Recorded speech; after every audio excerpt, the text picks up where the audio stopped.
지금 대한민국에서 수사가 제대로 되고 있습니까? 대통령과 김건희 여사, 특히 김건희 여사 의혹은 우리가 언제까지 이 의혹들이 쏟아져 나오는 걸 보고 있어야 할까 싶을 만큼 쏟아져 나오고 있습니다. 그런데 검경이 제대로 수사합니까? 노정면 의원님 말씀하시죠. 자꾸 뭐 행정 전산망을 마치 불법적으로 들여다봐서 확인한 것처럼 말씀하시는데 초기에 그 민원 제기자들 이름이요. 아시는 대로 류희목, 박우귀 이 특별한 이름 때문에 확인이 된 겁니다. 위법적으로 확인한 것처럼 몰아가십니까? 제 발언 시간인데 왜 이렇게 중단하시고요. 다시 2분 드리십시오. 아니 나가신다고 하시던가 질의를 하시던가 지금 나가신다고 하셔놓고 의원 하나하나에 대해서 반박하시면 어떻게 합니까? 그냥 계속 참여하세요. 아니 계속 계세요. 반박해도 죽지 않고 내가 아니요. 이런 말입니까?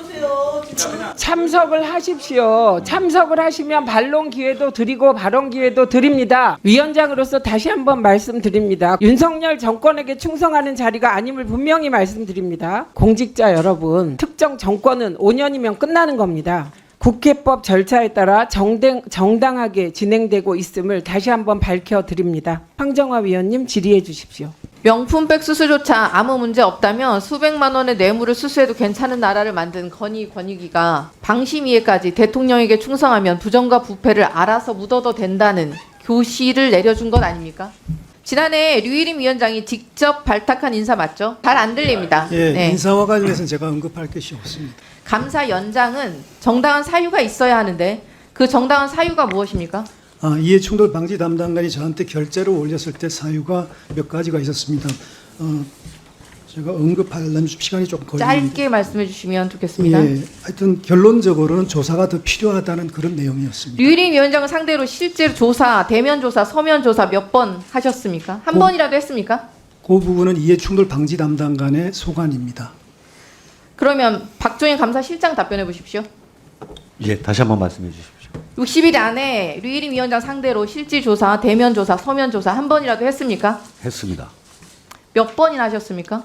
감사의 구체적인 내용에 대해서는 말씀드리기 어렵습니다. 지난 7월 29일에 답변하세요. 예? 몇 번 했나 답변하세요. 감사의 내용이 아니잖아요. 그건 횟수지. 답변하십시오. 감사와 직접적인 사항을 좀 말씀드리기가 어렵다고 생각합니다. 아니, 좀 아까 내용에 대해서 말을 못하겠다고 하더니 직접적인 내용이라고 왜 말을 바꿉니까? 내용에 대해서 말은 못한다. 바꾼 적이 그거는 죄송합니다. 잠깐만 기다리세요. 시간이 자꾸 가고 아니야, 시간은 조절해 드리겠습니다. 네. 황정화 위원이 질문하신 서면 혹은 대면 그거 몇 번 했나 답변하세요. 황정화 위원님 답변 받으시고요. 이거 2분 30초에서 다시 시작하십시오. 네. 내용이 아니기 때문에 말씀드리겠습니다. 2회에 걸쳐서 확인했습니다. 총 2회, 대면 조사, 서면 조사 다 합쳐 총 2회 하셨다고요? 그렇습니다. 네, 알겠습니다. 그걸로는 불충분해서 시간이 자동 연장을 하신 거군요. 그게 아니고요. 피신고자와 지금 참고인들 간의 진술이 각각 틀립니다. 그래서 각 참고인들에 대해서 각자 조사를 했고요. 그 조사 내용에 대해서 권익위한 내용들을 다시 한번 확인하고 있습니다. 감사 새 측에 따르면 감사 내용을 위원장에게 보고하도록 되어 있습니다. 그렇습니다. 류일임의 명을 받아서 공익 제보자 색출을 담당했던 감사 반장이 이제는 류일임을 조사한다니 뭐 지나갔던 소도 웃을 일 아닙니까? 그 당시 기강 감사는요. 민원 시스템에 대한 점검과 민원인 개인정보 유출에 대한 재발 방지가 위원회의 가장 큰 사안이라고 생각했습니다. 이와 관련해서 개인정보 유출에 관해서는 주요 경과 사항만 봤고요. 나머지는 다 그것에 초점을 맞춰서 감사를 진행하였습니다. 당시에도 위원장 밥 먹고 보고하고 다 하지 않았을 거 아닙니까? 근데 이해 당사자 아니십니까? 감사 라인에서 배제되는 게 당연한 거 아닙니까? 이해춘호 담당관은 어떠한 이유든 위원장의 지시와 지휘를 받지 않습니다. 독립적이면서도 공정하고 성실하게 진행할 것입니다.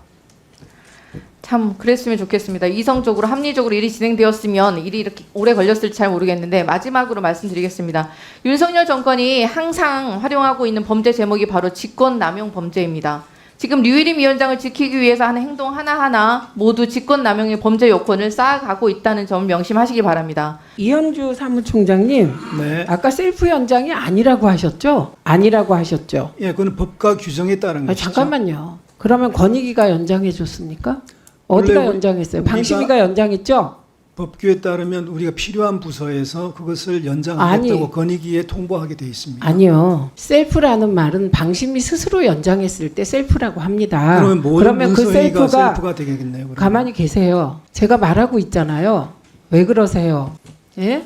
저는 시간 안 끌어요. 다른 의원님들은 시간에 쫓겨서 어쩔지 사실 하고 싶은 질문을 못 하실 수 있지만 저는 안 그러니까 못 들은 척하고 그러지 마십시오. 답변을 할 때 생각해서 하시란 말씀을 드리는 겁니다. 정동영 위원님 질의해 주십시오. 얼마 전에 낸 공익신고자 입장문에서 누가 진짜 공익신고자입니까? 구구절절히 말씀을 하셨는데 거기 그 민원사주라고 이제 자꾸 나오는데 우리 과방위에서는 민원사주라는 말이 좀 사주라는 말이 어렵기도 하고 좀 헷갈리기도 해서 청부민원이라고 하는 것이 훨씬 더 명료하다. 어떻게 동의하십니까? 단어가 중요하지 않고 의미가 중요하다고 생각하고 청부민원이자 민원사주이기도 하다고 생각합니다. 네, 단어가 중요하지 않은 게 아니라 개념이 굉장히 중요합니다. 참고하시기 바라고요. 우리 탁동삼 팀장께서는 이제 유희림 씨라고 계속 호칭을 하는데 어쨌든 조직의 기관장 유희림 위원장인데 유희림 씨라고 호칭하는 이유는 뭡니까? 아시다시피 7월 23일에 직원들이 퇴근한 이후에 저녁 6시 50분에 문을 걸어 잠그고 신임위원 3명과 전임위원 2명이 불법적으로 호선을 해서 밀실에서 위원장으로 호선이 됐습니다. 그래서 저는 유희림 씨를 위원장으로 인정하지 않고 유희림 위원이라고 부르지 않는 이유도 저희 작년에 이해충돌 사안으로 비슷한 위원이 물론 사안이 굉장히 사안에 대해서 논란이 있습니다만 위원이 해촉된 바가 있습니다. 동일한 사안을 적용을 하면 유희림 씨 역시 위원으로도 진작에 해촉이 되어야 됐을 인물이라고 생각하기 때문에 저는 위원장 자격은 물론 위원 자격도 인정할 수 없어서 유희림 씨라고 부르고 있습니다. 아주 명쾌하게 설명을 해주셨습니다. 그냥 모르는 척 했으면 좋았을까요? 그냥 물러섰으면 좋았을까요? 국가 예산으로 운영되는 공적기구의 구성원으로서 비리나 공익 침해 행위가 발생하면 신고해야 할 책임이 저희에게 있습니다. 굳이 법적 책임을 따지지 않아도 직업인으로서 인간으로서 부끄럽지 않게 지켜야 할 양심이 있었습니다. 이 성명서 내용인데요. 바로 탁동삼 팀장 같은 분이 있었기 때문에 저는 우리 사회에 그래도 아직 희망이 있다고 생각합니다. 2002년도에 미국의 타임지는 올해의 인물로 휘슬블로워 내부 고발자를 표지 인물로 선택했습니다. FBI 요원 콜린 롤리라는 사람 등 3명이 9.11 테러 용의자를 체포한 뒤 본부에 수사 확대를 요청했지만 본부가 묵살했습니다. FBI의 관료주의와 내부 관행을 경고하고 고발한 이런 내부 고발자가 있었기 때문에 사실은 내부 고발대로 시행했더라면 9.11 테러의 양상은 좀 달라졌을 수 있겠죠. 미국 사회가 그나마 건강을 유지할 수 있다라는 것이 미국 사회의 합의입니다. 그래서 내부 고발자에 대한 사회적 인정과 명예 그리고 보상 등이 주어집니다. 이 휘슬블로워 보호법을 벤치마킹한 것이 공익신고자 보호법입니다. 국회에서 15대 국회 때부터 오랜 기간 논의해서 근 15년여 흐른 뒤에 2011년에 처음 제정이 된 법인데요. 그러나 오늘의 현실은 공익제보자가 압수수색 대상자로 전락하는 이런 물구나무선 정의를 보게 됩니다. 아까 개인적으로도 고민과 번민이 있었다고 말씀했는데 공익제보자로서 나서게 된데 그때 심경과 고민을 잠깐 좀 더 설명해 주실 수 있습니까? 일단 뭐 이렇게까지 많은 가족과 지인들이 동원됐을 거라고 예상을 하지 못했고요. 한 명 한 명 밝혀질 때마다 굉장히 저는 당황스러웠습니다. 그리고 뭐 아까 말씀드렸지만 저는 월급을 받아서 가정을 건사하는 뭐 가장인 만큼 가족들의 얼굴을 떠올리지 않을 수 없었고요.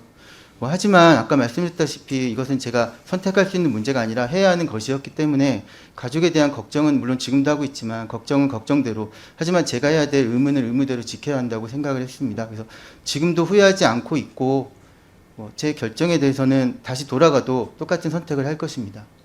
예. 박정훈 대령이 있어서 최상병 사건이 이 세상에 드러났듯이 탁동삼 팀장 같은 분이 있어서 청부 민원에 실체가 국민 앞에 낱낱이 드러나고 있습니다. 김준희 지부장께서는 어떤 역할을 하셨습니까? 내부에서 문제 제기하는 직원을 징계하겠다고 하고 소위원회 회의 협상에서 문제 제기하는 위원도 있었지만 내부에서 아무런 반응조차 없었다고 생각합니다. 내부에서 해결이 불가능했기 때문에 권익위를 통해 문제 제기를 할 수밖에 없었고요.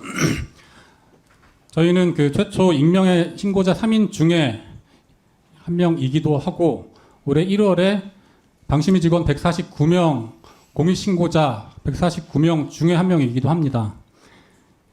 이렇게 많은 직원들이 공익신고에 동참을 했던 이유는 이해충돌 방지법 위반이 너무나 명백했기 때문이고 무일임 체제 방심위에서 벌어지는 문제들을 바로 잡아야 한다라는 사명감과 자존심, 자부심 그런 것들이 있었기 때문이라고 생각합니다. 예. 그 권익위에서 오신 두 분 들어가시고 두 분 좀 나오실까요? 김정대 과장님하고 홍영철 과장님. 시간 조금. 2분 더 드립니다. 예. 아니 여기 공익이 남았는데 뭐라고 3분 생각하십니까? 우리 드리세요. 저 3분. 두 분 짧게. 권익위와 공익의 관계는 뭐죠?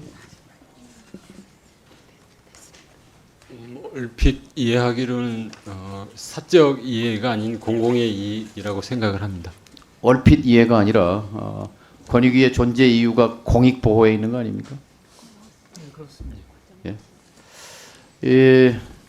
공익 제보자 맞습니까? 방심위 세 분은?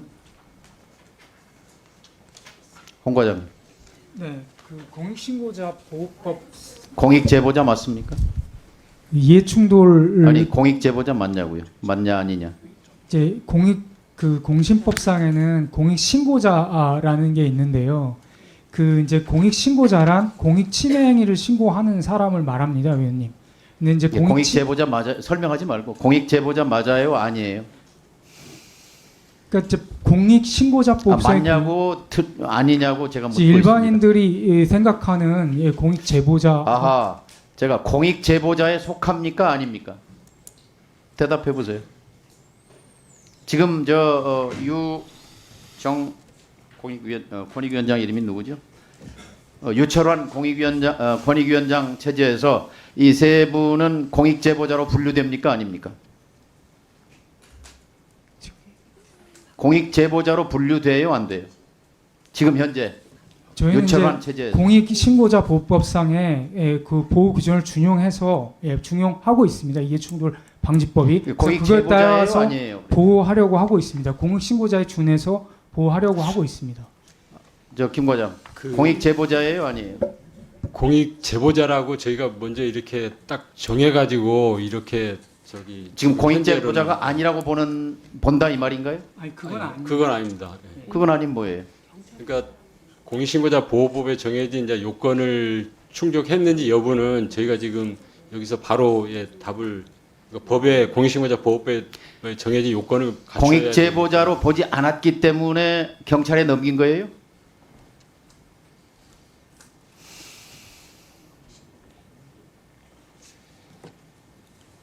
경찰에 넘겼다는 게 경찰에 제보를 했잖아요. 경찰에 신고를 했잖아요. 저희 부서에서는 방심위원장이 이해충돌 방지법 위반 행위 의혹 신고 처리를 했고요. 옆에 홍영철 과장 부서에서는 신고자 책임감면 신청 사건에서 처리하고 있습니다. 두 분의 직책이 부패방지국 청렴정책 총괄과장, 청렴정책. 그렇습니다. 그리고 공익신고자 보호과장. 네, 그렇습니다. 예, 맞습니다.